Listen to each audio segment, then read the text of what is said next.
We are live, ladies and gentlemen. Welcome, all ye. Are they the Sci Fi Gangsters? I forgot what you said last week. I wasn't Well, listening. first of all, I start the show. All right, so let's start off the correct way. Hello, Sci-Fi Gangstas, the show where we talk about things all sci-fi, and it's really just 99% me just catching up with my friends. We all catching up here, having a good time. Uh, Anthony Dinar, we have Jeremy, we have Acid Train, and a guest today, our first out of town guest. This is Oh, only our second show, first out of town guest from Brock. Is it Atlanta? Will, is that where you're at? Outside of Atlanta? yeah, outside in Buford, Georgia, Buford, Okay. Buford, Georgia. all the way from the socialist hellscape that is Buford, Georgia. Here we go. Now Oh, we're Buford. already talking about politics. We've already broke our one rule right off the beginning, but that's totally fine. By saying Buford? Yeah. So today's topics we're talking about. We're going to catch up like we always do because we're friends. We want to catch up, right? And then we're going to talk about Acid. You're going to lead us in a discussion, a video game discussion, and then we're going to talk about the top 5 underrated sci-fi characters. That's very exciting. And then we'll finish it off the way we always do, and that is with a game, trivia game. That sounds fun, right? Good times had by all. But of course, we start the show the way we always start the show, and that's just by catching up. And Will, we're going to start off with you because me and you, we go way back, right? We knew each other back in the day when we both were on our radio days at Tiger Communications, Tiger 95.9, always alternative, right? A terrible job with a terrible organization. Your thoughts? Hey, yeah, I mean it was a kind of job where you got to do a lot of things. You needed to do them, but you got to do them. So it was, you could choose to look at it one way or the other. But we got to goof around a pretty good bit. So yeah, yeah. I think You that know. was the main appeal, especially to someone right out of college, right? You're like, ooh, radio, entertainment, right? I mean, I'm the industry, and really, it was just a local small town radio station owned by a jerk, right? And but the great thing about it was we had there's a little bit of creativity. We could have fun. We could goof around. We had essentially our own show that we could do. Commercials and yeah, it was some good times. Yeah. Did y'all pick You had to wear the songs? cheerleader outfit at the remote that one time. That was cool. Remotes were always fun. Remotes were always a good time. You go out to the local Piggly Wiggly. I don't think we did I don't. We might not. Oh, long did. time ago. Yeah, no, we did. I remember there was one time, Piggly Wiggly. Can't beat it. And all the car dealerships. Yeah, well, yeah. Car dealerships every other day. Welcome Yeah. welcome to the Nissan dealership, guys. Gonna sell some Will, cars. you were just about to say. I think the worst ones were the gas stations. It was the owner who owned the gas station, owner of the radio station. I won't say his name, but he's a horrible person. But he owned the radio station, but he also owned several small businesses, including some gas stations. And he made us do remotes at these gas stations, promoting his gas stations, and they were always a fun time. We didn't get paid for them. It was great, but once again, It's all about the You're not experience, bitter at all. Anthony.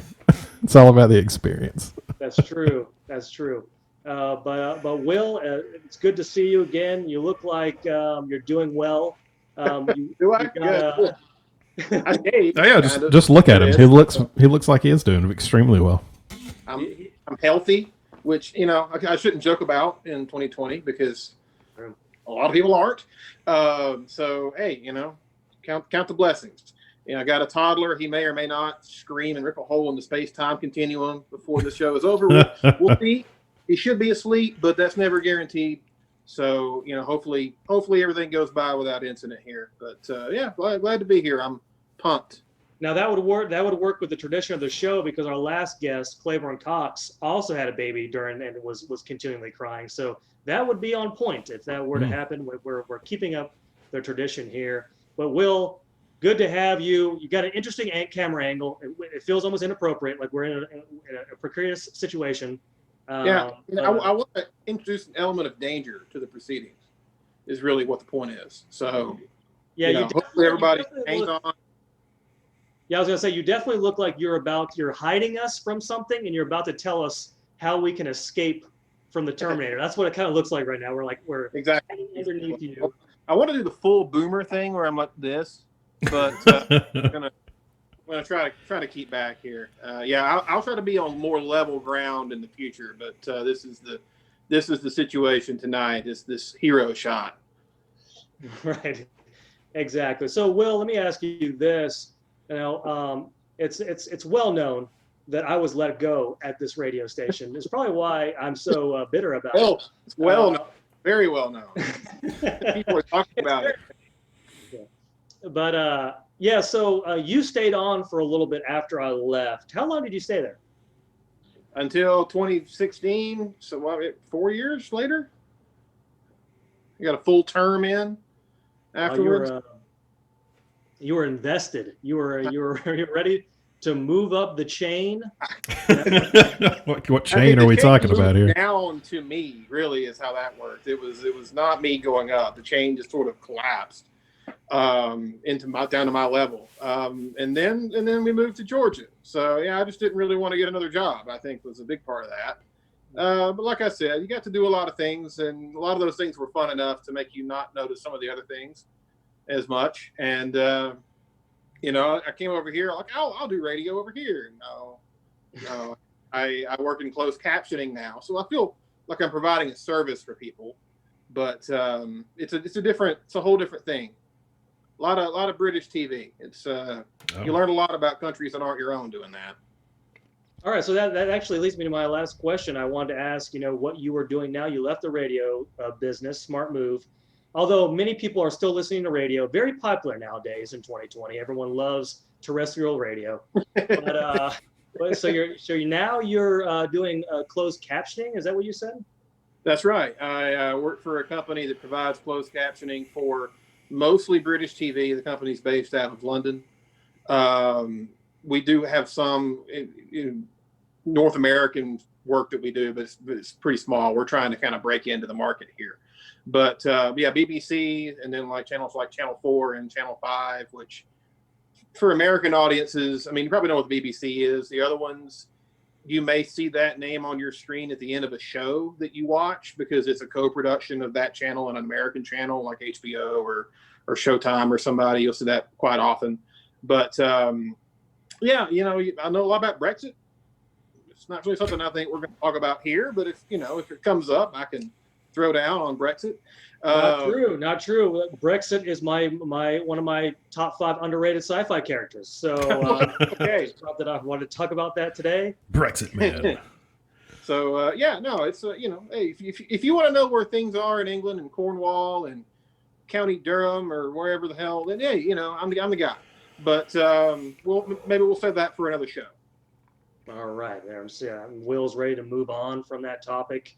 So we will definitely move on. Let's go to. I'm just going to say real quick, I did subscribe to BritBox, and it's awesome. Like, by far better TV shows than we have. There are some sneaky. There are some trash. There is absolutely. You think, oh well, they're British. They have these British accents, and everything's very cultured and refined. No. I mean, their tawdry garbage is just as tawdry and garbage, if not more so, than our tawdry garbage. But there's some sneaky funny shows. Yeah. If you can dig, and of course it's British, so they only have like 8 episodes that they do every 6 years. But they're funny. They're funny 8 episodes. So hey, it's a perk of the job getting to kind of discover random comedians and also game shows hosted by Richard Ayoade, who's real funny. So anything like that, always a plus. Are we really going to talk about that British TV is better than American TV? Are we really going to get into this? Because it's not. It's not even close. So there's no point even getting into this argument. All right. So Jeremy, we're going to go to you. But you're what's new? What's going on with you? So not a whole lot. Sort of typical thing. So over the last week-ish, I did decide to sort of rewatch some Next Generation episodes. Nice. And, so have it on at night while I'm doing whatever. And just hitting the highlights. And so there was like 15 episodes or something that I sort of had going on in the background. And for me, if we're talking highlights, Tapestry is one of them. right? So I won't go into the whole plot of it. I think we all know it. But I was hit by how awkward it would have had to have been to be Patrick Stewart in that episode, right? So anytime you do like time travel or like recursive time movies, and there's a love interest angle, it's always been kind of weird to me. But as I've gotten older, it gets increasingly weird. So I was curious, and I looked up just. Would you like your photo now? Sure. Yeah, just to see, just to get an idea of what they were working with, right? Okay, that's what I was talking about. And I was very surprised that it was worse than I would have imagined, right? So at the time, the episode aired in early '93, I think, like February. So I'm assuming they recorded it, filmed it sometime late '92. So at that time, Patrick Stewart would have been 52. The actress who plays his sort of love interest at the academy, who he kisses, and there was there's the intention of going further. Depending on when they filmed it, she was either 16 or just barely 17. And so in one of the articles, there was the mention that Patrick was actually uncomfortable with it and wanted them to make her look older by makeup and everything. And I will say she did look older than that. But apparently the writer said he had written the sex scene was even going to be a little bit more risque than it was. So, I mean, it's a different time, not saying anything. It's just, I would have been incredible, like knowing that I'm significantly younger than Patrick Stewart was then. And I can't imagine how uncomfortable I would be filming that kind of thing at this point.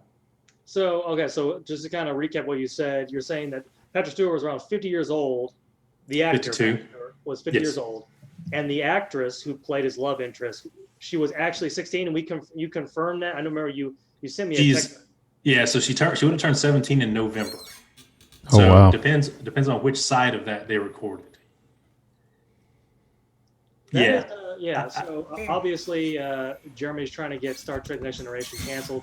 Try to go back, get Patrick Stewart in trouble. That does seem pretty kind of gross in a lot of ways. Why wouldn't you get an adult?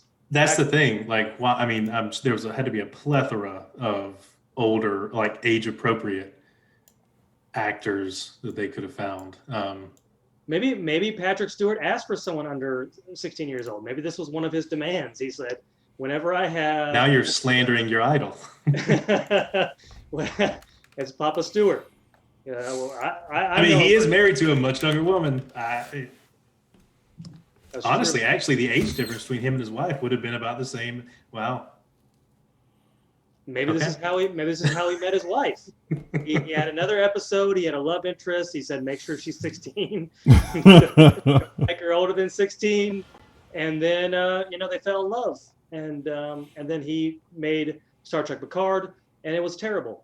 But moving on to Acid Train, was that it, Jeremy? Did you have anything else? Have you been working out recently? A little bit, but that's not as important as Star Trek. No, for sure. Right. Exactly. All right. So, Acid, how we doing? Last time we had Acid on, and when I say last time we had him on, he's part of the show, right? So he's always going to be here. But Acid, last time we had a conversation with you, you were bringing up a story of a kid who got in trouble for cursing. You had to lay down the law. I did. I had to lay down the law, right? Yeah. You stopped the train. Law of the train. Yeah. You stopped the train. Oh no. Yeah. You stopped the bus. Right, you got your paddle out. Taser. They give us tasers now. Right, and you control the situation. Now, what's new with you this week? Well, I have not been working out. Thanks for asking. Because I consider it, a pointless task. I like food, and I want it to stay with me. I don't want to lose it. But as far as bus things are concerned, this isn't recent news, but I am happy to share this. I figure you get a good kick out of it. So as you know, I bus around kindergarten through 6th grade. So this was one of my sixth graders. You know, typical day, driving him home, heading down the old road, as I do on the bus.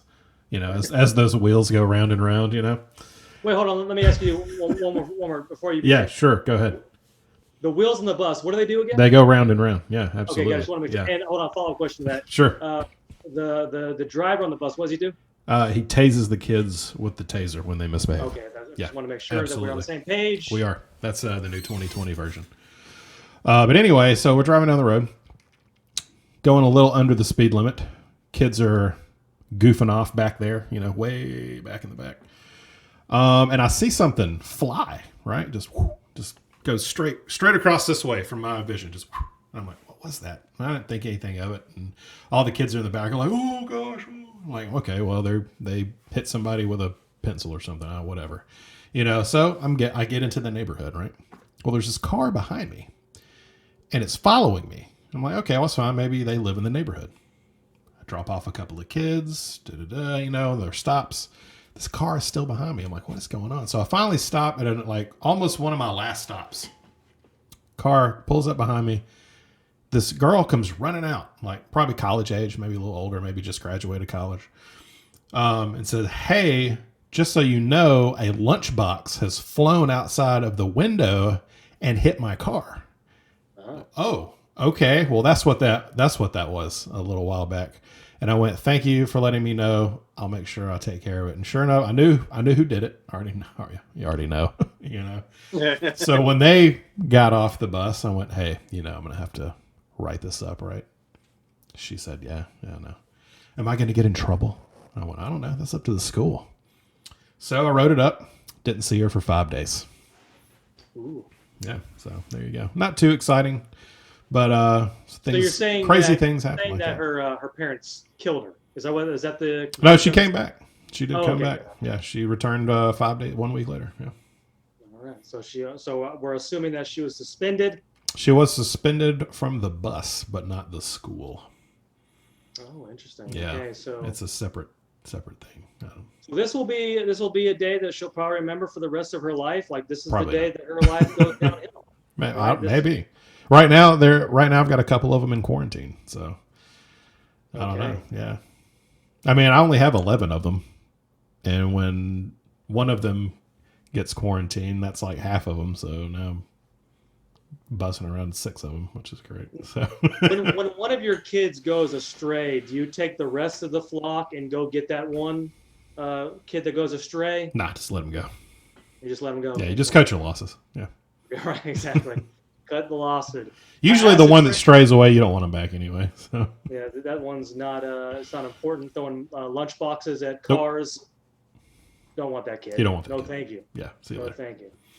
Well, so Will, we should probably go to you now. Is there anything new? Anything new that you want to talk about? What's new with you? Well, I noticed that you didn't, you didn't ask me if I've been working out. So It was very offensive. I'm with you on this, Will. Yeah. I mean, I haven't worked out in like 12 years, but I wanted the chance Me to either. say just to make sure everybody knows. Okay. No, I mean, for me, we went through October, scary movie season, watched a bunch of those. That was cool.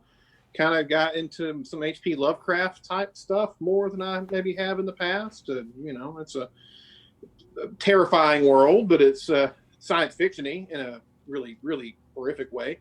So, I recommend that if anybody's looking for something to make them really question man's place in the universe, because that's pretty much all Lovecraft ever did. So, that's was Lovecraft was Lovecraft the racist one? Is he the one that was racist? Yeah, he was a very unpleasant man in a lot of ways. Very influential writer, and of course that's something that we were joking about Patrick Stewart a little bit ago, but in the real world, like this kind of stuff comes up a lot of important works of art, literature, what have you, created by people who were not exactly great people. And H.P. Lovecraft, one of those. But a huge impact on science fiction and horror storytelling, right up there probably with Edgar Allan Poe, and to some extent, Stephen King, I think in some ways picked up from a lot of what Lovecraft kind of put down. Similar New England roots. King's work is a little more varied, obviously, but because there's a billion books. He did cocaine for like 20 years, but Lovecraft stuff, it's dark and visceral in a way that things at that time weren't. He was really good friends with the guy that created Conan the Barbarian, Robert E. Howard, which, if you're somebody who's trying to learn how to, start writing or whatever, I recommend that. Everybody should try to write if they feel like it. Back in those days, you would just write little short stories and sell them to magazines or whatever. That's how you made money. And so, both of those guys would just bang out a short story, send it off to whatever magazine would buy it, and then use that money to live until they sold the next one. And they became pretty good buddies. And Howard helped Lovecraft with a lot of his, elder god, Cthulhu mythology and such like that. So, it's a sort of interesting. I don't think Howard was as unpleasant a man as Lovecraft could be, but a very interesting time period in American literature, science fiction literature.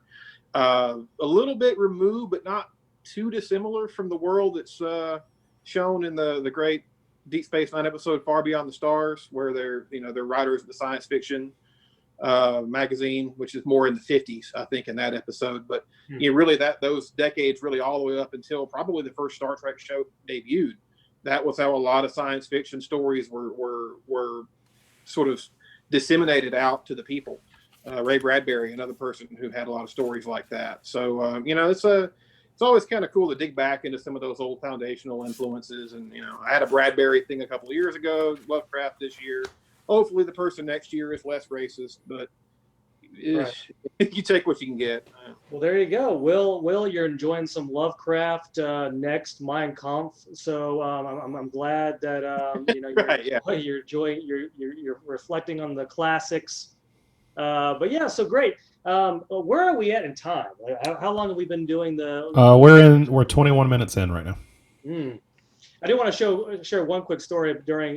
So this is an election story, but it's not political at all. I just want to embarrass my wife, Alinda. So on election night, we kind of deviated up when we were going to go vote. Of course, I go first thing in the morning. I'm waiting in line. It's probably an hour-long wait. I'm sure there's been worse wait. Did you have to wait in line, Will? Yeah, about an hour. I early voted here because their lines are pretty ridiculous in some places. But yeah, about an hour for me. All right. So I was waiting in line for an hour, and obviously when you're waiting in line, you're just hanging out. But then once you get closer to getting inside, they start calling, like, if your last name is between Y to Z, come up front. And of course, I'm like, yeah, that makes sense, because that part of the line there's no one in that line. So those people should go up to make the line shorter, right? So that makes perfect sense to me. So later on in the day, Alinda goes to vote, and she's waiting in line, and she's sending me text after text after text, like upset. She's like, people are cutting in line. This is so unfair. Why are they calling Y through Z? I'm like, why are you complaining about this? This is clearly helping out the line. I mean, I've got like 5 messages in a row. Now they're calling, this is so unfair. And then she eventually sends me a text message like an hour later saying, I am an idiot. Like, because clearly, like, letting these people in was helping the line out, because if you had names from like Y to Z, that there was no one in that part of the line, so you made the line go shorter by letting people go up front. So I just wanted to embarrass Alinda real quick before we move on. But yeah, so let's go ahead and to our next topic. Are we going to skip the meme of the week? Is that what we're doing? We're skipping it? I have it up if you just want to run through it real quick. Looks like Jeremy doesn't even want to do it. It's not even a good meme, so we're going to move on. We're moving on from that. So let's go ahead and move on to our next topic. Acid, you're going to lead us on this one. Go ahead and take it away. Okay, so as you know, I am the video game man. I don't know if Will, if you're a video game connoisseur or indulger. I'm wearing a Bowser shirt, but don't let that fool you. Don't let it fool me. Okay. No. I mean, okay. Bowser era is kind of my era. I've not continued into the modern generations of game. Well, actually, that's actually okay, because I would love that type of perspective in what I'm about to talk about. So, you may or may not know, I am a big Hearthstone player. That is a card game made by Blizzard Entertainment, the same great people who brought you World of Warcraft, StarCraft, all those wonderful games, Diablo. So in other games such as Fortnite or Fall Guys, if you've ever heard of Fall Guys, or Rocket League or any of these games, they have what they call a battle pass. Now, what a battle pass is basically an experience bar, right? That goes from 0 to whatever number they've decided. We'll just say 50 because that's what Hearthstone is at right now. And the more you play, the more you level up, right? Well, as you progress, you unlock certain rewards. So in Hearthstone's case, you get a pack of cards you can open, or a particular skin for the hero that you're using that may look a little different, or something in game that is basically visually appealing, or something to help you progress in the game. So porn. There is no porn. No, there is no porn in any of these games. That would be terrible. But anyway, so say you reach all the way to the end. Well, you have 2 tiers. You have your free tier, which is down here, and there's a bunch of rewards that you've already unlocked. And then there's the premium tier. And there's a whole bunch of really, really cool rewards here, guys. Like, I'm talking like sexy rewards, okay? The problem is those are the rewards that you have to pay for. Now, Hearthstone is charging $20 for this tier. Now, keep in mind, you still have to make it all the way to the end game, to level 50, to unlock it, even if you've paid for it. So if I've just paid $20, I still got to play, and this is not a quick task. This is ongoing, and this is the same for any game. Rocket League, Fortnite, you unlock the skins or the dances. I don't play Fortnite, but all the kids do. So as far as pay to play games, instead of buying Mario, right, bringing it home and playing the game, and then it was so good that they've come out with now Super Mario Brothers 2. You go to the store, you buy this game, or I guess now you're in 2020, you buy it and download it. You play the game, and then that's it. That's the game. There is no additions to that game. There are no expansion packs. There are no bonus content. There's nothing there. Let's hear thoughts on pay to play type situations. From I guess Anthony, what do you think? I know you're a gamer. You play sports games. What if you had to pay to get additional football players in your games? So I know what you're talking about. So yeah. Obviously, I'm not a fan of this style. That's why I don't like playing mobile games, because most mobile games are like that, because no one's really going to pay for a mobile game. So the economy of a mobile game is completely different. I do find it furious, or I get furious, if I want to use English properly, when a game like requires you to pay a certain amount of money to get extras. But I typically don't even play those games. So I even like Avengers, the new Avengers video game, which came out pretty recently, where people were accusing it of you having to either invest way too much time or just have to pay to advance. And I was just like, nope, that's something I don't really want to do. I think that's why I like Monster Hunter World so much, because it seems like the game is designed to be anti that. Okay. In terms, now there's a grind in Monster Hunter World like every other game. Absolutely. But it definitely wasn't like there. Many of the things that you need to progress through the game, you couldn't pay for anyways, and there was no like in Diablo where they had that. What do they call it? The talking about the auction house. Yeah, the auction. Oh yeah, that was a complete disaster. Yeah, I tend to stray away. I want to pay. I'll pay whatever I need to pay. Right. Video games are expensive. I'll pay it. Right. I got the moolah. Right. So would you? Okay. So you've bought Monster Hunter, right? You've got the full game. Okay. I got it. You've got it. It's in your hand. You've been playing it for hours and hours and hours, right? Okay. I'm touching it. Well, now there's a skin pack for your character. Now this will not improve your gameplay at all. This will not make you any more powerful. This will not make your defense any greater. But it looks really, really awesome. Like it's like the Fellfire package that makes all the armor glow green and black and with fire. And that pack is $10. Even comes with a nice little Fellfire horse mount for you and a Fellfire sword and shield. Would you pay the $10?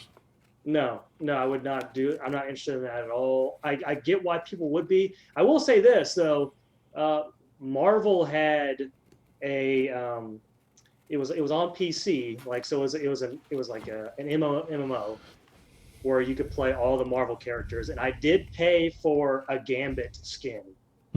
So I did pay. And how much was that skin, if you don't mind me asking? It was one of those things where you had to pay for like a certain amount of Uber tokens. Oh yeah, okay, gotcha. So the in-game, whatever the in-game currency is. Yeah, so it was probably like $10. Okay, and then you use those currency to then buy whatever you want. I think it's the only time I ever did that. I haven't I have no interest in doing that for any other game. I actually probably bought a decent amount of DLC, but my line is if it's a new like story module, okay, I have no problem paying for it. I don't care anything about the like skins or something that's just a cosmetic change. Yeah. But I'll like for The Witcher 3. That's a good right? example. One of the best games ever. Right. They couldn't have taken my money fast enough when DLC started coming out for it. So that's the line I draw. Story module, I'm fully on board with.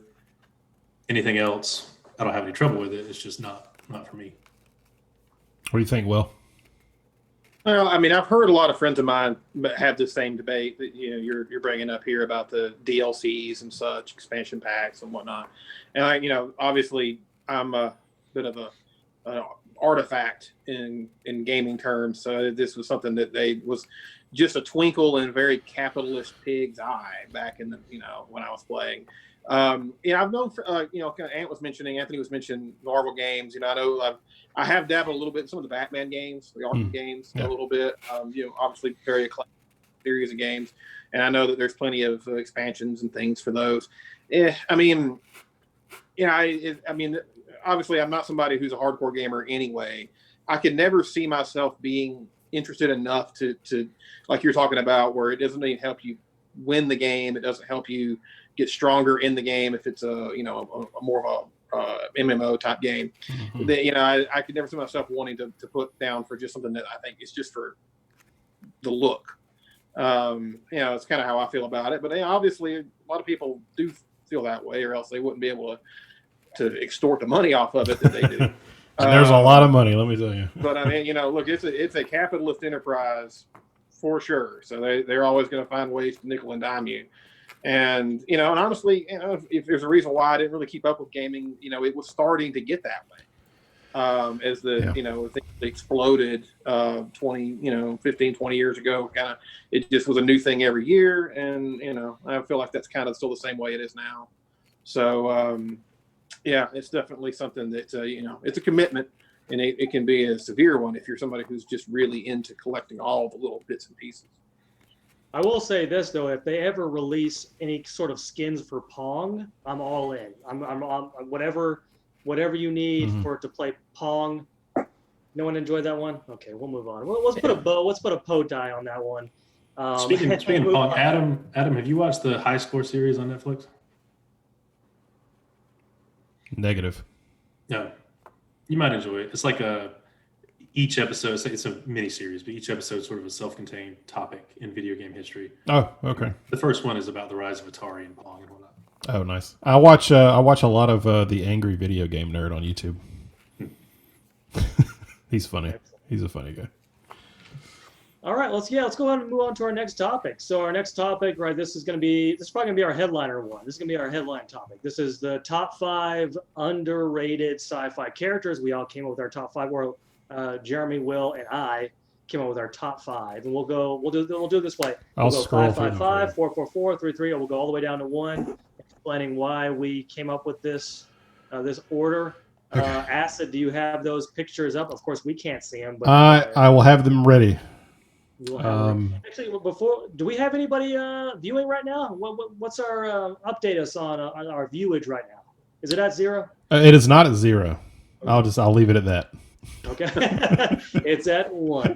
Thanks, Mom. All right, so so we'll start off with so these are top 5 underrated sci-fi characters. We didn't really want to get specific. You guys can decide what makes someone who's underrated, what makes someone sci-fi. It doesn't matter, TV, whatever, right? And so I guess am I going to start off with this one? Is this what we're doing? Yeah, you're first. Yep, you are first, sir.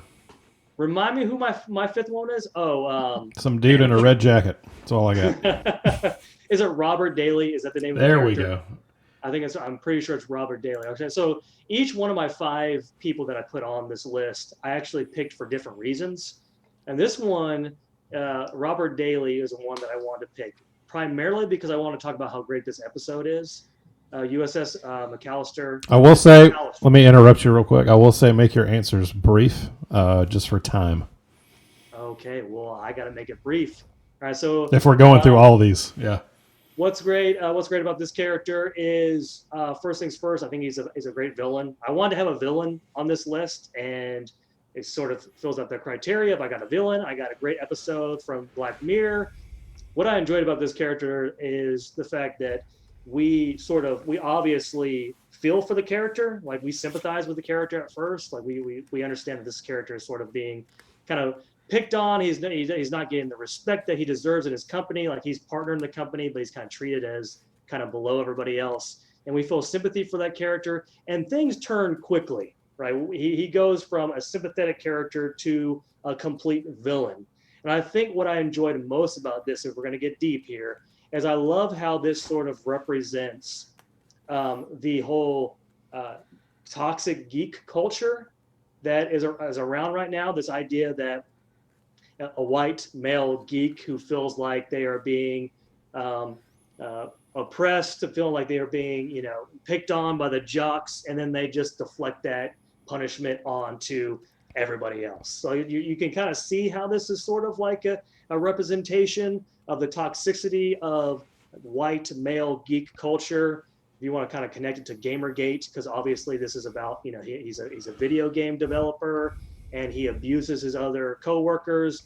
Obviously the other main character is a woman, so you can kind of connect those two together. And I think it kind of speaks to, and I'm trying to keep my answer short, it kind of speaks to the culture. As someone who studies comic book culture, as someone who studies geek culture, this often gets brought up in academia, where you have this white geek masculinity that's sort of toxic and misogynistic, and I feel like this really kind of highlights kind of geek culture. Did you feel like his punishment fit his crime?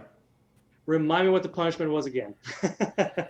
So the punishment is he is left alone in the shuttlecraft in the world he created for eternity, essentially.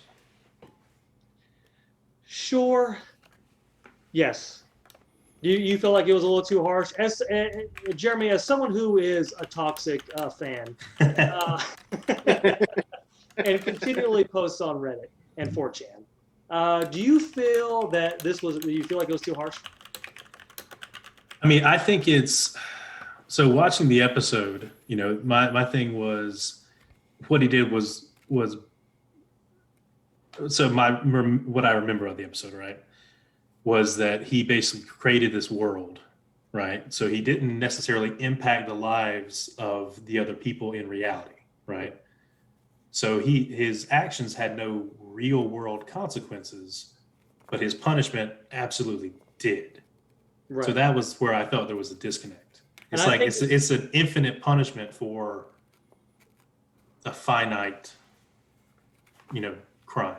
And I think this is what's so great about the episode in general, because a lot of the toxicity that you see in geek culture is all online.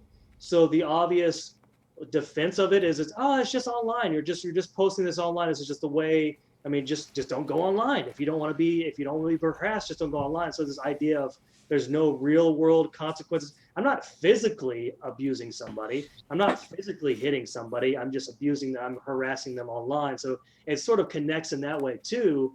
And I even think about it that way, this idea of blurring the boundary between what is real, what's a real consequence, what's really hurting people.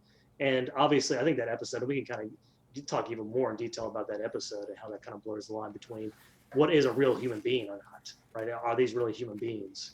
But yeah. Should we go ahead and move on to our next 5? Who's next? Acid? Will, who's your 5? All right, so for me, it's Theo Farron, who is played by Clive Owen in the 2006 movie Children of Men, which is based off of a novel. It's a pretty different film from the novel. The novel sort of whole focus is different. But the movie is, one of those movies that can seem creepily prescient towards modern times, especially if you follow stuff like the migrant crisis in Europe. That there's aspects of that are all too reminiscent of this, which itself was sort of rooted in some of the things that were going on in Iraq and Afghanistan at the time.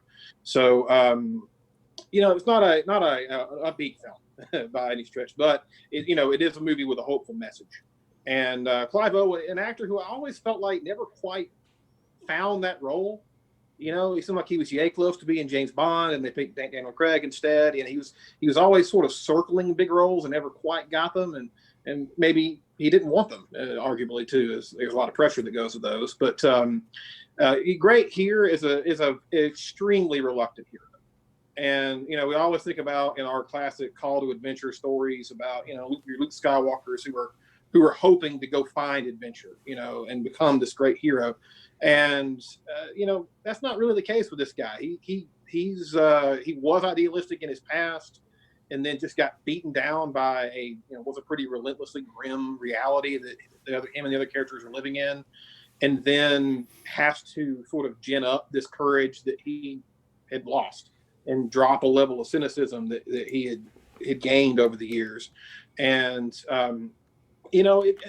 uncharitably, you could say that he doesn't really do anything heroic, that he just sort of is there as things happen around him. But I think the whole point of the movie is the effort that is given to, and I don't want to spoil it for anybody who hasn't seen it, the effort that is given, not just by him, but definitely by him, to reach this ultimate goal at the end, which, again, is hope in an extremely bleak landscape.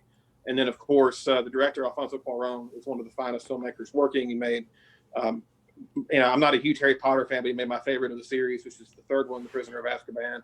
He also made Gravity with Sandra Bullock and George Clooney, which was, won Bullock, or did not win Bullock and Academy, but won Cuarón Best Director. And, it's just an outstanding filmmaker. And I still think all around this is his finest movie. And the single take shots, particularly the one in the migrant camp at the end, are filmmaking just on a platter for you. But I really like. I mean, it's a movie that sometimes where the characters can be overshadowed by the film that contains them. But I really think a tremendously understated performance from Clive Owen really propels him in that role and helps move that movie forward. And it's definitely a character I think worthy of mention as somebody who's having to get over a thick veneer of cynicism to find the hope that was once within and find that again, because there is a meaningful message in that. Yeah, Children of Men was a movie when I first saw it. I was much younger, and I was so disappointed in the film. Like, I think I was expecting a lot more. It's now a film, like, later on nowadays, like, it's an amazing, like, I realize that's an amazing film. And in fact, I actually show that scene that you talk about, the long take at the end. Yeah. I show that in my film aesthetics classes because it is a great shot. Well, there you go. Let's go ahead and move on to Jeremy. Are we still on 5? You're 5. We're on 5.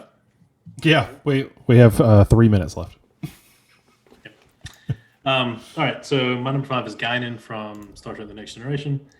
So the way I kind of went about choosing these was that I wanted a character from unique worlds, right? So I didn't want to have 2 from the same universe, and I wanted them to be sort of underrated within their own fandom.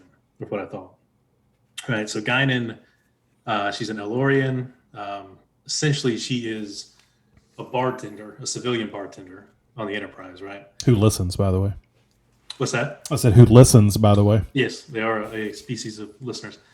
A very, very long-lived species, right? We don't really know exactly how long they live, but up to, probably maybe a millennium.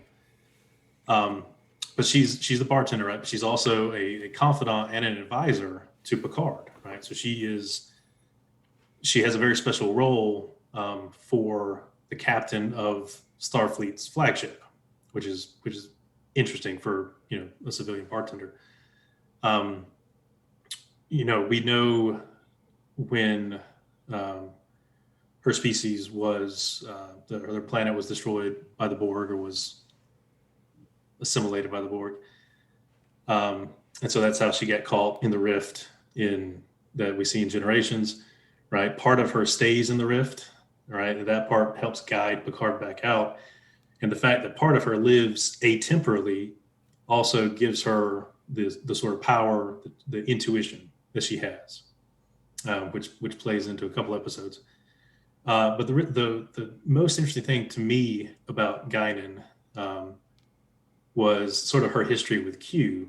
And in the first time we see the two of them together, they never go into it, but there is the insinuation that she either knows some sort of defensive posture against the Q continuum, or maybe it's actually like an offensive threat, right? She does the little cat hand things, and he takes it back a little bit and he turns away.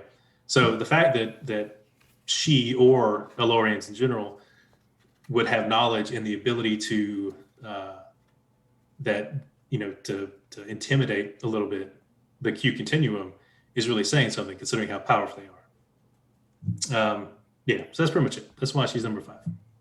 I like the choice. Great choices all around. All right, so let's move on to number 4. Our number 4 greatest underrated sci-fi characters, and that's me, right? It is you. Yep. I think I had Bortus. Is that correct? And there she is. Oh, is it a she? It is. Who's my 4? I do not. Is it Soon? It is. I don't recognize this person. Yeah, I think it's Soon. She's a very tanned woman with a tank top on. Yeah, Farscape character. There you go. Okay. Yeah, Aaron Soon is the name of the character. Has anyone seen Farscape? Any Farscape fans here? It's kind of like a cult sci-fi. So it's a New Zealand sci-fi show. I've watched a decent amount of Farscape. Okay, so you are. So Soon is my underrated character. She's that character is sort of an archetype now. It's kind of a cliche character where you have this tough woman who puts career over love, and then she slowly falls in love with the main protagonist, and then they have a family, right? So I mean, this is kind of token now in a lot of ways, but I thought a great character. I thought her arc was used fantastically. There was a lot of great storylines between her and the main protagonist Crichton in the series. By the way, many of people have brought this up, but Farscape is essentially Guardians of the Galaxy, right? It's Guardians of the Galaxy before Guardians of the Galaxy. So you have the wisecracking, pop culture referencing gunslinger. Then you have the hardened killer, right? And they have a love interest. And then you have other characters that kind of align with the other characters of the Guardians of the Galaxy. But probably one of my favorite characters in any sci-fi show. She was tough, and you felt like she really was tough, which I know a lot of people love Tasha Yar, but I really felt like that wasn't the case with Tasha Yar. But yeah, so my number 4, Aaron Soon. All right, moving on to Will. You're number 4. Okay, number 4 for me is a character whose name is just given as Chris, and it's a woman played by the actress Amy Simons in the film Upstream Color from 2013, which is maybe a left field choice. I don't know if anybody else here has seen that movie or seen Prime, which is the first movie directed by the same filmmaker, Shane Carruth. Perhaps a theme tonight, it's hard to talk about this movie without talking about some recent events involving the actress and the director that I just referenced, because they were a couple in real life, but his behavior became alarming. And so there's been some public allegations about the way that he treated her in the relationship and also professionally. And then so his career is basically dead. And it seems like he just really needs to get into a place where he needs to get help, which is discouraging on a lot of levels. And it sort of reinforces a little bit of what you see in this film with Simons' character in it. I'm not going to say foreshadowing future events, but there's a connection there. This actress, if you're not familiar with the name, she was in Stranger Things. She plays the woman who is the caretaker of the character revealed to be Eleven's mother, and I think late in season 1, and then also she was in the Pet Sematary remake that came out just about a year ago, and in this film, it's a bit of a baffling movie. I don't always go for these. Sometimes I feel like they're just pretentious. In this one, could have easily slid into pretentiousness, but I think different elements of it just keep it moving forward. Her performance is a big part of that, but it involves her overcoming a severe trauma and sort of violation of the character that's perpetrated on both of the leads at different times in the film. And the sound design on that movie is magnificent, really helps sell that film. And it's it's a movie where even if you don't entirely have a good grasp of what's going on, you can sort of put it together based off of a lot of things in the performance, and also a lot of things that visual cues that you're given within the film. So it's definitely one of those that's a thinker. And I think that for all of these elements that may sound off-putting to a lot of viewers out there, I think more than the sound design or the score or anything, even with the direction of the film, I think her performance is what really anchors the whole thing. And you really feel something for this character when you see her at her lowest, and then when you see her sort of coming back from that, and then also then becoming a character with agency again after a lot of her agency was taken away from her early in the film. So there's a very good message in that, even if it's a movie where the larger strokes can still leave you questioning. But that's not always a bad thing. All right, fantastic. All right, Jeremy, you're 4. All right, number 4 is Wedge Antilles from Star Wars. So Wedge is one of those characters that's kind of always in the background, and you could be a fan of Star Wars and not even know who he is. So other than Luke, Wedge is the only remaining member of Red Squadron who survived the Battle of Yavin, right? The first Death Star. And so, the joke is that Chewbacca doesn't get a medal at the end of the ceremony, right? Well, Wedge doesn't even get acknowledged, right? He's not even up there with him. Then he goes on, he's at Rogue Squadron. He's at the Battle of Hoth. He's back with the Red Squadron at the battle with the second Death Star. He's got a very rich history of leading Rogue Squadron in a lot of the books. And he's always in the background, right? Like Lando doesn't blow up the second Death Star without Wedge, right? Luke doesn't make it to blow up the first one without Wedge helping him out, clearing TIE fighters for him. So he's one of those who's always in the background, who played a pivotal role. Later on, in Rise of Skywalker, he's also at the Battle of Exegol. He's foundational to it, but doesn't get the recognition that he should have gotten as a character in that universe. All right, fantastic. Wedge, number 4. There's also a name in the Final Fantasy series. Oh, there you go. Yeah, Biggs, Wedge, and Jesse. Excellent. All right, so number 3 is Bortus my 3. Yeah. The guy with the makeup. Yeah. Okay. Yeah. So obviously I wanted to pick an Orville character, and I'm not going to get too much into how great the Orville is, but it's the best sci-fi show on television right now. I want to pick a character. I went back and forth on who I wanted to choose, but Bortus by far I think actually is the best character on the show for many reasons. I think he's obviously the comic relief. Everyone's going to point out the fact that he's essentially Worf, right? I mean, that's kind of who he was based off of. And every character on it's kind of a Orville mix between Worf and Quark. Yeah, and that's deliberate, right? So I think a lot of the characters are sort of based on characters from the Next Generation. He starts off as the Orville's Worf in terms of he's sort of the comic relief at moments. And I will say this about him, though, in terms of comic relief. The Orville, for me, when they do tell jokes, and they tell jokes a lot, they don't always land for me. But when they do, they're fantastic, and they all come from Bortus. I don't want to give anything away because I think Jeremy is the only person who's seen all of the Orville. Is that correct? Yeah, Will hasn't seen it, but the reason why Bortus is actually the best character is all his stories are the best episodes. So the controversy with the gender, because his race is male, they're all males, and there was the episode where they kind of get into their culture about how if a female is born, they force the female to convert to male, right? And there's a lot of controversy around that. So a lot of episodes that you would not expect from a show that was developed by the creator of Family Guy. And in fact, whenever I watched the promos for it, I was like, this is just Family Guy. I don't want to watch this. But man, it is a fantastic show. And I think Bortus, his character, and many of the stories where they talk about, gender and that sort of thing, controversies around that. I mean, those are Star Trek episodes. I mean, the gender reassignment episode is the hallmark episode, I think. And there's a couple of those, right? So there's a gender reassignment episode, and there's one later on where they find the planet with all the females. Yeah. Right, and that one, I think that one's also a good one as well. Yeah, but yeah, like the first one is parallel to Measure of a Man for me. Yeah. That is when it comes into it.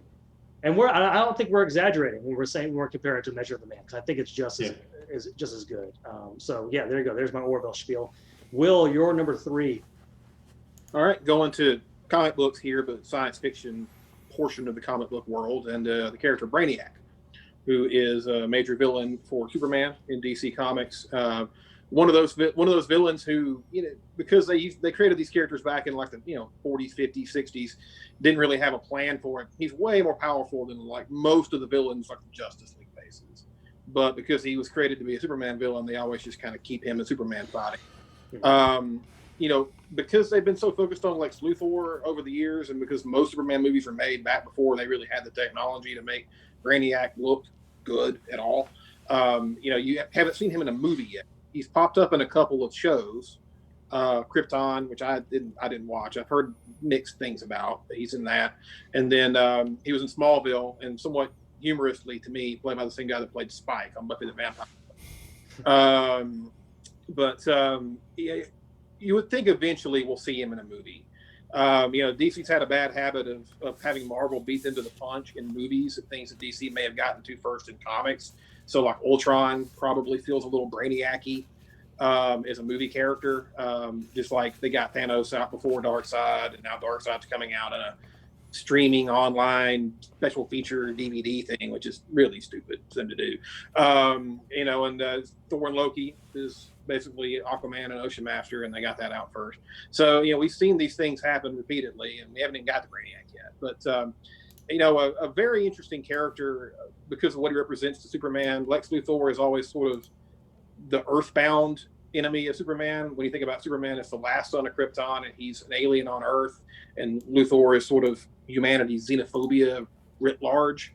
Brainiac is more of a Silver Age supervillain. He's the one where there is more Krypton out there. There is Supergirl and Krypto and all these other things, and Brainiac is that memory and that legacy of what Krypton was to Superman, and what it was to the galaxy at large, and what it isn't anymore. As I think generally it's pretty well known that Brainiac is the reason why it's not there anymore. So yeah, there's a lot there to get to with that character. The word Brainiac came into the English language because of Superman comics, the same as Bizarro, the same as Kryptonite. So yeah, it's amazing we haven't seen him yet. I know we were going to if Superman Returns was a bigger hit, but it wasn't, so we didn't. So he's still hanging out there, always rumored to be the villain in the next Superman movie that never happens. So hopefully one day we'll get to see it, and hopefully Henry Cavill gets to play in that movie and get a chance to have a good Superman movie for a change. But I'm not going to hold my breath. All right, so who was the villain in the Green Lantern movie? That wasn't Brainiac? No, that was Parallax. Well, it was Hammond and then Parallax. Hector Hammond with the big head. Yeah. That's Hector Hammond, old Green Lantern villain. And then Parallax was the villain at the end that's yellow. And so different. Yeah, they're Green Lantern guys. Excellent. Jeremy, you're number 3. So number 3 for me is Gaff from Blade Runner. So Gaff's one of those characters is again, you could essentially ignore if you're just watching it sort of passively. But he bookends the movie, right? So he's the one who comes to get Deckard. His voice is the last thing we hear at the end when they're driving off in the tunnel. And then, we know that he's shadowing Deckard throughout the entire investigation, because he leaves little origami pieces everywhere. And so when Rachel's asleep at the apartment, right, we know that he was there. He saw her. He's aware of everything that's been going on the whole time, but he doesn't try to stop Deckard from making a life with Rachel, right? But he was there when he killed Roy, and so he's the only other Blade Runner who shows any judgment of the value of the replicants. That some are okay to let live, and some you have to take out. And so it's just really cool character that sort of lives there in the ethos of Blade Runner in the background, and is approving of what's going on. And the first time you watch it, you don't know, like you see the origami left the apartment, you don't know if he's going to stop him or not. And so that was kind of a cool thing to have going throughout the story. And so that's like Gaff is number 3, and also it is by one of my favorite actors, Edward James Olmos, who later became an admiral fighting the Cylons, right? Same character, right? Well, it's the same character. Yeah. Well, eye color's a little different. Okay. All right. Our number, are we at 2 now? Is that where we're at? 2? Yep. Is mine Wells, or is it Harrison Wells? It is Harrison Wells, yes. All right. So Harrison Wells is my character. So probably that's not fair. My favorite part of Flash, I'm not going to say only. So as someone who watches The Flash, gets out of it for a while, goes back and rewatches it on Netflix, and I'm not caught up on The Flash, but I've seen several seasons of The Flash. Harrison Wells, or the actor who plays Harrison Wells, is by far the best part of the series. And if you're familiar with The Flash, you know that Harrison Wells... You mean Kid Flash isn't the best part of The Flash? What was that? So you're telling me that Kid Flash is not the best part of the Flash series? He's fine. There's a lot of they're all fine, but Harrison Wells is by far my favorite. And The Flash really does play a lot with sci-fi, which I really enjoy. Although sometimes it gets to be a little convoluted with some of the stuff that they do with alternate dimensions and that sort of thing. That's a feature, not a bug, man. That's The Flash. It's got to be convoluted. Yeah, and it definitely gets that way sometimes. Sometimes it gets a little goofy with the different Harrison Wells, like he does like a French accent for one and stuff like that. So some of it's kind of corny, but I do enjoy what they do with the character, how they've sort of where the actor gets to play different characters. It's the same Harrison Wells, but it's different Harrison Wells in different alternate realities. And I think that's kind of fun the way they do things. There's one point, is this a spoiler, where one of the Harrison Wells sacrifices himself for the team, and it's not really corny, and you see it coming, but it still feels like it still kind of pulls at the heartstrings a little bit. So it's a way of sort of adding stakes where you can kill off a Harrison Wells, but the actors can still come back. So I definitely enjoy that character a lot. I really enjoyed him when he was a villain like that. I think that was in the first season when he was the villain. I thought that was the best version. But yeah, Harrison Wells is by far my favorite in a Flash character. All right, Will, you're number 2. Yeah, and just on that, the Eobard Thawne version from season 1, and then also played by a different actor in later seasons and other shows. Always great. Always welcome when that character shows up in the DC TV shows. Number 2 for me is Kira Nerys from Star Trek Deep Space Nine. When we did this a while back, years ago, we talked about Deep Space Nine a pretty good bit. It's my favorite of the Star Trek shows. And, all the characters, I think, take a little bit of time to get where they're going. And the show does. It's not quite as dire in its first couple of seasons as The Next Generation was in its first couple of seasons. But like The Next Generation, around season 3, it really starts to come together. And, in those early years, one of the characters that really sort of helped it was Kira, who probably got there first. I think she was the most fully formed character when they started. Before the Dominion War got going, which is a great storyline, and the fallout of Cardassia's occupation of Bajor is the big backdrop of the show. And Kira really carries a lot of the narrative there, because she was somebody who was, a freedom fighter. One person's freedom fighter is another person's terrorist. She's not ashamed of that. and she's honestly willing to do it again because she's not going to give up on what Bajor had gained in the years leading up to the show's pilot.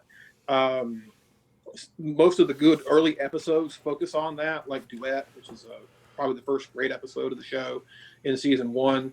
I really love Necessary Evil in season 2, where you get a lot of Odo's backstory, but it really ends up telling a lot of Kira's backstory. And then, of course, her relationship with Gul Dukat, who, wonderful villain. The show sort of got a little bit crazy with him towards the end, but their pet in several episodes throughout the show is always magnificent. And it was a character. Star Trek has not had a great history with its female characters, especially up to that point. A lot of actresses on the Next Generation complained about the lack of good material that they were given to work with, and then the old show was mostly a boys' club. Hura was a great presence, but she wasn't really given that much to do as far as carrying stories. This was the first really great female character that they had, and she was sexy, but she wasn't just sexy in a way science fiction shows can sometimes be with their women, because she also was commanding. She could be wrong, and they would be willing to have her be wrong, but also dig in, because people don't just change their opinions because that's what the narrative wants. Like there was a real feeling of, this is a person who's experienced a lot of bad things, and it's made her who she is. So if she's going to change and soften her tone on Cardassians or anybody that she feels has wronged her in the past, this is going to be an earned journey. She's not just going to do it because it's Star Trek and everybody's happy and it's idealistic. This is going to take time. And I think that the way that they portrayed the fallout of all of this history that we didn't even see, we just heard about it, some on the Next Generation and mostly just in backstory on this show. I think she really carries a major crux of what that show was built on, and elevated a lot of other characters along with her who were part of that story. All right, excellent. And of course, my number 1 is a Deep Space Nine character, so we'll save that for later. Number 2 for Jeremy. Yeah, I actually had Kira on my larger list, and if I didn't have Guinan from Star Trek, she definitely would have made it. So my number 2 is Saul Tigh from Battlestar Galactica. So in a series like Battlestar that has so many great characters, and so many iconic ones, Saul is both the most flawed and probably the most principled character on the show. So he is fiercely loyal to Adama, almost to a fault, because Adama has his own issues.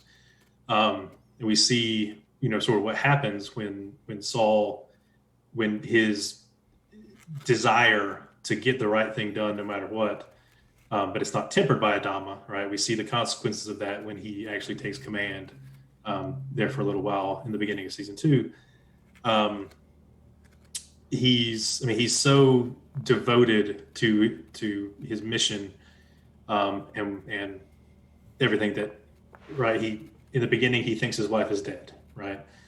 She comes back to him. They have this very toxic relationship. They both bring out the worst in each other. But he anyway deeply loves her, and she does. She loves him too in a way. But anyway, they get to a point, right, to where the Cylons are actually occupying their settlement, and she betrays the resistance, right, to get him out of jail, and he kills her for it, right? So like, the man is pure principle, has already made up his mind about it, right? Like he will do whatever is required for it. Even when we find out, or even when he finds out that he's actually a Cylon, he still does his duty and follows Adama, because he decided that's the person he wants to be, right? Not necessarily the Cylon. And we see him struggle with everything throughout the series, but he's just any other series he would be one of the most recognized characters, I think, but Battlestar just has so many great ones that he gets overlooked sometimes. So that's why he's number 2. Actually, Soul was on my list originally. I was going to have Soul on my list, but then I had a hard time thinking about, because it's been such a long time since I've seen Battlestar Galactica that I couldn't back up with the reasoning for it, so I had to put somebody else in there. But yeah, Acid, I feel like we should apologize. You haven't been able to talk that much Y'all are going very slowly. I know We're past going time. here. Are we getting anything? Is anyone saying anything about this? Are we generating any comments or anything? Anyone want to? No comments, but the viewership is going up. So Excellent. All right, so we're down to number one. So my number one is also a Deep Space Nine character. I definitely want a Deep Space Nine character, and I actually went back and forth on which one I wanted to choose, but I decided Julian Bashir, which I think the reason why I wanted to pick him is because he is a great example of what happens when you take a character who is not working. This is my opinion. You take a character who's not working, and you say to yourself, how can we make this character interesting? And that's what happened. The writers took him because Julian Bashir by far was my least favorite character the first 3 seasons, maybe even season 4. And then they sort of ad hoc him a little bit. Some have argued that they were setting this up from the very beginning, but I actually don't think that's the case. I think they got to a certain point and go, we got to do something with this character. So they do the whole storyline where he's genetically engineered, and you can kind of they deal with the morality of that and everything. And then they get into the spy episodes and section Jeremy 31. Okay. And so they're kind of playing with that as well. Julian Bashir, but he became my favorite character once you get like later on the seasons. And of course, I've rewatched Deep Space Nine, and I appreciate him even more. When I met him in person, I told him you were my favorite character on Deep Space Nine. He was not very interested. He didn't really care. But you Jeremy, immediately go, "Oh my gosh! I can't believe finally Anthony said that I'm his favorite." Jeremy, Life do you is remember complete. when we went to that panel where he was there, the actor was there, and I asked him about a lot of the fan speculation that him and Miles actually had a relationship. They had a romantic relationship. Do you remember when I asked him that? Yeah, that was the one with him and Nog. It was the, him and Nog. The actor who played Nog. Yeah. And he was adamant. The actor was adamant that there was nothing inappropriate. It was just friends. They were just friends. And of course, my response was, so this was just my own personal fan fiction. That was my response. I think he said something like, well, that says something more about you, which I felt was a little bit homophobic. But moving on, Julian Bashir, my favorite character in Deep Space Nine, my number one underrated sci-fi character. Will, who's your number one? Oh yeah, Bashir really is a twerp in those first couple seasons, and yeah, really, you could pick anybody from that show. Yeah. It is. It's just you mentioned Nog. Nog is such a wonderful character. So there's so many. For me, we talked a lot about Star Trek and Battlestar Galactica, DC Comics. A lot of these very expansive worlds. I'm going to take it back to a more self-contained one here and go with a character from my favorite horror film, but also a science fiction movie, and that is The Thing, John Carpenter's version of The Thing from 1982, and the lead character played by Kurt Russell, which is the chopper pilot R.J. McCready. And this is a very bare bones movie in terms of how it treats its characters. You get to know them just a little bit, basically by personality archetypes. There's the guy who hates being there. There's the really officious, authority figure guy. There's the kindly-ish doctor. There's the pothead burnout. There's the guy that loves dogs. They all have these like one or two traits that really define them because you don't have time to really get much more. The actors all do a pretty good job for a movie that's not known for its great ensemble acting, of getting all that across and defining these people pretty quickly in a movie where you need to get to know them, and then start killing them off. And then, Kurt Russell is, national treasure, basically. And he is just extraordinarily badass in that movie. And that's not the most academic way to view a character, but, he plays like Snake Plissken in other movies. He's played these more overtly heroic figures, but there's just something about him in this movie. He's so decisive and commanding. And again, kind of that reluctant sort of hero I talked about with the Farron from Children of Men. And I don't know. It's just that first off, the beard, magnificent, and then everything else that just carries on. He just gives that movie such a shot of what it needs to kind of cut through all of the Cold War paranoia allegory that's going on, and who can you trust, who can you not trust, and you just know you can trust Kurt Russell, basically, which is probably a good rule for us all to live by. But he's more celebrated again for even Jack Burton, a jokey version of kind of his hero characters. More celebrated for Snake Plissken. More celebrated for some other roles that he's been in that work with John Carpenter. But R.J. McCready is such a great character with so little really on the page, and he really gives it so much, just with little bits and things in his performance around. Then just that he's a tremendous badass in a movie that required one to deal with the threat that they were facing, to tie it back to Lovecraft again, a very Lovecraftian type of beast that they're dealing with. All right, fantastic. That's Will's number one. Jeremy, what do you got? So my number one is Zoe Washburn from Firefly. So she's the number two, right, to Malcolm. She has a long history with Malcolm from the war, but she's also married to the pilot, and so there's this constant tension between where her loyalties ultimately lie, with the captain or with the pilot. And she makes it pretty clear where they do. But she is the backbone of Serenity, right? Nothing gets done if Zoe's not on her game, right? She's the responsible one who keeps Malcolm in check. She's the one who puts the fear of God in everybody else. But she's also like fearless, right? So she's even later on when find out she's pregnant, she's running into battle to protect people, but is very, very calculating about it. So she's the reason the ship stays in the sky. That's why she's number one. Excellent.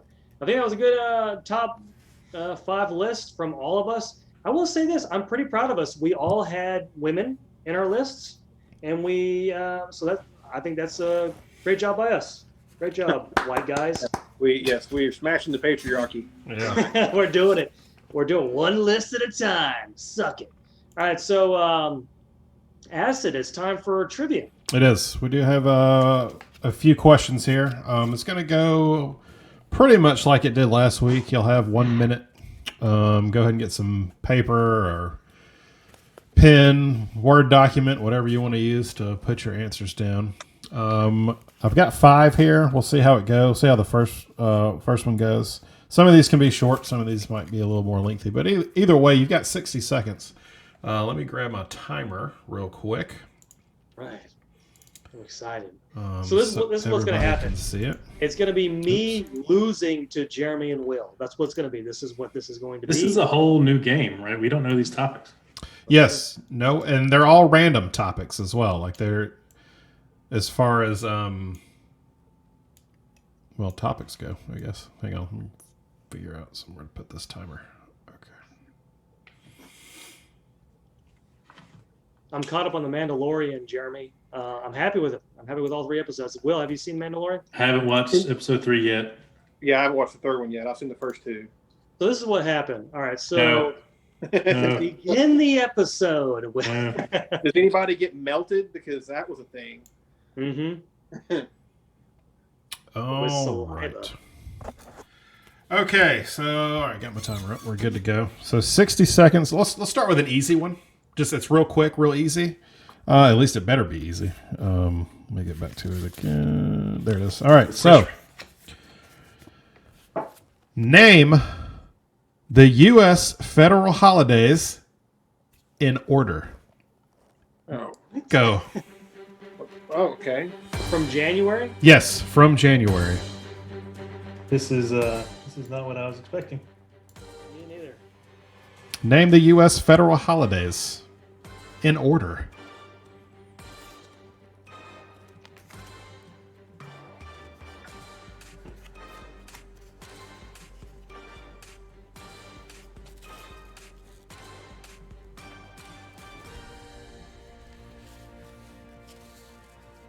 You have 30 seconds to complete your task.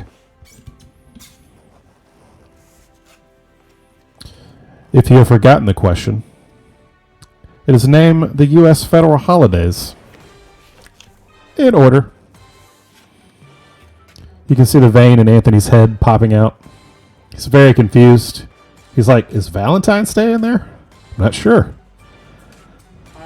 It could be. I have the main ones. 3, 2, 1. You're done. All right, guys. Whew, that was intense. Okay, so let's see. How do we want to do this? I guess I'm missing 2. I only got 8. Okay, so How many are there? there are 10. There are 10. All right, so let's start with our guest. Let's start with Will. All right, what is your first one? My first New Year's Day. New Year's Day is correct. Okay. Second. Keep going. Yep, keep going. Martin Luther King Jr. Day. Correct. President's Day. Which is called what? It's George Washington's birthday. Correct. Memorial Day. Uh-huh. Independence Day. Uh-huh. Labor Day. Yep. This is the one I'm questioning the most because they may have scrapped it. Columbus Day. It is Columbus Day. Veterans Day. Yep. Which I almost forgot the other day. Thanksgiving. Yep. And Christmas. That's it. You got it 100% correct. Did both of Jeremy and Anthony, did y'all get that correct in order? No? Yeah, I forgot President's Day and Columbus Day. Okay. Well, Will wins that round. I said it was going to be easy, guys. What happened? Gosh. All right. Flag Day. I guess. You didn't say which federal country. That's true. Yeah.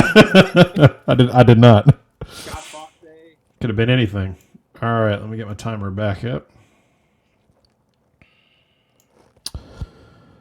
All right. This one's one of my favorites because it involves video games. Yeah. So you have 60 seconds to name arcade video game manufacturers from the golden age of video games, which is between 1978 and 1984. Go. Manufacturers. Name arcade video game manufacturers from 1978 to 1984. So not even arcade games. Yes, name arcade video game manufacturers. Who made those games? Man. Who made those games? This question came from the game? There are 25. Okay. Some of them you know. Some of them you don't. Doubt it. Some of them you'll be like, ah, crap, I should have wrote that one down. And no, it's not Valentine's Day, Anthony. That is not one of the answers. 10 seconds.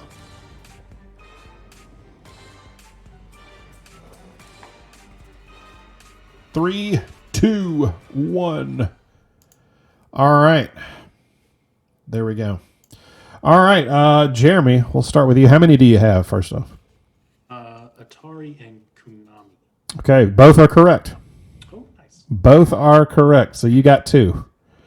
All right, Anthony, how many do you have, and what are they? I have 4. Oh, all right. All right, here we go. GE, Maytag, Blockbuster, and Nintendo. You got Nintendo. Yeah. I actually didn't know Nintendo made arcade games. Yep. You don't remember Donkey Kong? Oh, yeah. All right, Will, what you got? Well, I wrote down 6, but I'm not sure they're all right. I had Atari and Nintendo. Yep, those are 2. And then, the visual evidence. Yep, there you go. Oh, no, you're good. We're on the trust system here. Namco. You are? Yes, Namco is one. And then I just guessed Sony, Sega, and Samsung. You got Sega. Sega was one. Sony and Samsung were not, though. Some of the ones that you may... I'll just go down the list. Amstar Electronics. Nobody knows them. Atari. Bally. Capcom. Centauri. Cinematronics. Data East. Irem. I don't know some of these either. Key Games. Midway. Yep. Namco. Nihon Basun. Whatever that is. Nintendo. Rock Ola. Romstar, Sega, SNK. I'm actually shocked nobody got SNK. Stern Electronics, Taito, Tecmo. Remember Tecmo Bowl? Tacon, Vector Beam, and then Williams Electronics. So a lot of those I didn't know, but a few of them. So you're telling me that Blockbuster was not one? No, Blockbuster was not one of them. I'm sorry to say. Let's see. 2 for Will, right? That is 2 for Will. All right, we'll go with another easy one, guys, because I'm feeling generous tonight. So you have 60 seconds now to name symbols appearing above the numerals on a standard QWERTY keyboard. Oh, okay. So I've got one right here. I'm going to turn this way. There you go. And Say that question again. name symbols appearing above the numerals on a standard QWERTY keyboard. I have a keyboard in front of me. I'm not going to look. Don't look at it. Don't look at it. This is probably not a great question considering we're all sitting down in front of keyboards.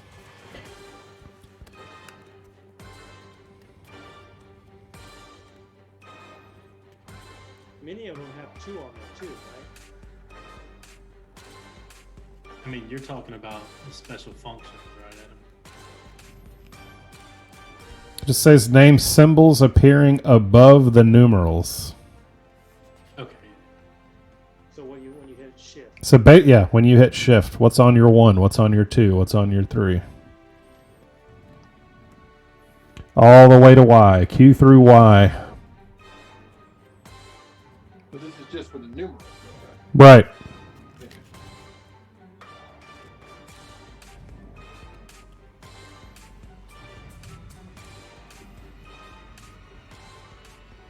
Okay. Time's up. Let's see here. This one was... Oops. I did not mean to hit play on that again. Okay. We'll start with Anthony this time. Exclamation mark. Correct. Plus and minus. Negative. Equal sign. No. Greater than. No.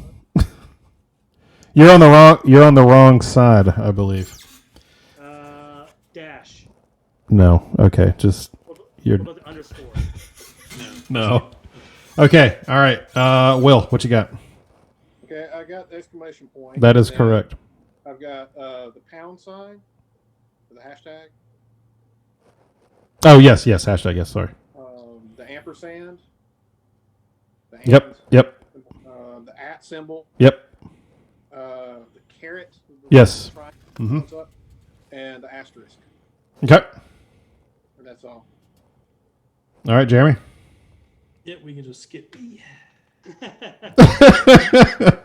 Well, it looks like Will may have won this one. You got the exclamation point, at symbol, the number sign, the dollar sign, the percent sign, the caret, the ampersand, the asterisk, and the left and right parentheses. So there you go. All right, let's... Plus and minus is not... No, it's not. Okay. All right. Last one, maybe one more after that. I still have 2 left. Well, we might do 2. This one involves Star Trek. All right. So, lose again. yeah. You might, actually. So you have 60 seconds to name movies or television series spin-offs of Star Trek, the original series. Go. Name movies or television series spin-offs of Star Trek, the original series. You can do it, guys. Come on. I mean, you better know at least 5 of them, right?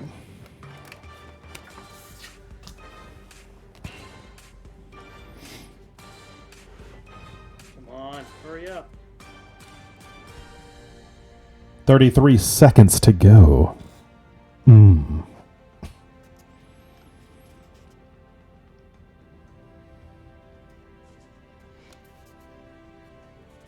20 seconds, gentlemen. Not helping.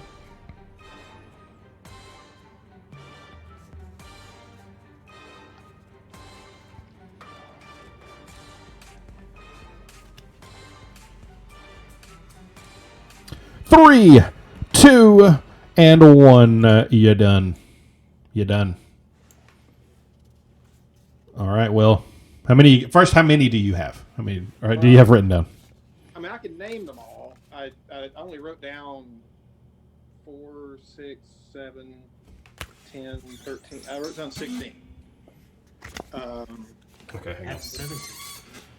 Yeah, I mean, I could name the rest of them, but that would be out of time, I suppose. There are 16 on this card. Yeah, there's more than that. There's The game was probably made before. 20, I would think. I think where we would be now. Okay, go for it. What did you got? Okay, so TV shows: The Next Generation, the Mhm. animated series, Mhm. Deep Space Nine, Mhm. Voyager, Enterprise, Mhm.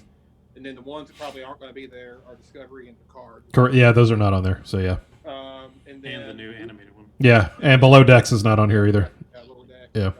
Right. And then the movies: Star Trek 1 Motion Picture, Star Trek Mhm. 2 The Wrath of Khan, 3 Yep. Search for Spock, 4 Voyage Home, 5 Final Frontiers, 6 Undiscovered Country. Then the Next Generation movies: Generations, First Contact. I got the Insurrection, and then the time ran out. And then I'm sure Jeremy Oran can. Nemesis was the Yep, Yeah, it's a terrible movie, but it's there. it's there. And then there's the new ones. Okay, anybody got anything different? I got less, but I Same thing. think Well, we already know that Anthony loses, so let's just go ahead and pass on that. He lost, unless he can win this last category. Okay, Really, this is it. the only one that you would have to that might trip people up would be the animated series, like the original. Yeah. Oh, yeah. I mean, animated series. yeah. That's like the only one that anyone might not know. Okay, let's go into Hobbit territory. Okay. Ask us to name dwarves. Name the 13 dwarves that traveled with Bilbo Baggins and Tolkien's The Hobbit. You may go now. Sleepy. Come on. No, Ruts, Disney. Try again. I'm going to butcher these too. At least they're short names. That's a positive thing. I couldn't make it through the first Lord of the Rings movie without falling asleep. What does that tell you about me? Uncultured. They did a lot of walking. I could do that on a treadmill. 27 seconds. Name those dwarves. Come on. Come on, Anthony. Name them all. Aren't your children named after dwarves from The Hobbit?